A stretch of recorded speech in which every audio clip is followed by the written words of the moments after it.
തിരുവനന്തപുരം വർക്കലയിൽ വയോധികനെ ലഹരി സംഘം വെട്ടിക്കൊന്നു. താഴെവെട്ടൂർ സ്വദേശി ഷാജഹാനാണ് തലയ്ക്ക് വെട്ടേറ്റ് മരിച്ചത്. പ്രദേശത്തെ ലഹരി ഉപയോഗം എതിർത്തതിലുള്ള വൈരാഗ്യമാണ് ഈ കൊലപാതകത്തിന് കാരണം.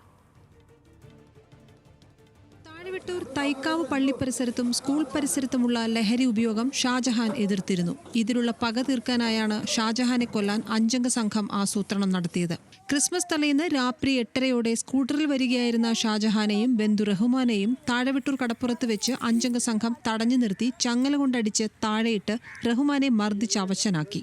തുടർന്ന് കയ്യിൽ കരുതിയ വടിവാളും ഇരുമ്പ് വടികളും ഉപയോഗിച്ച് ഷാജഹാനെ തലങ്ങും വിലങ്ങും വെട്ടുകയായിരുന്നു. ഗുരുതരമായി തലയ്ക്ക് പരിക്കേറ്റ ഷാജഹാനെ മെഡിക്കൽ കോളേജ് ആശുപത്രിയിൽ പ്രവേശിപ്പിച്ചെങ്കിലും രാത്രിയോടെ മരിച്ചു. വിവരമറിഞ്ഞെത്തിയപ്പോൾ രക്തത്തിൽ കുളിച്ചു കിടക്കുന്ന നിലയിലായിരുന്നു ഷാജഹാനെന്ന് സഹോദരി പറഞ്ഞു. താഴെവെട്ടൂർ സ്വദേശികളായ ജാസിം, ഹായിസ്, നു, സൈദലി, ആഷിർ എന്നിവരാണ് പ്രതികൾ. 5ാം പ്രതി ആഷിറിനെ പോലീസ് അറസ്റ്റ് ചെയ്തു. മറ്റ് പ്രതികൾക്കായി അന്വേഷണം ഊർജിതമാക്കിയിട്ടുണ്ട്. ന്യൂസ് മലയാളം, തിരുവനന്തപുരം.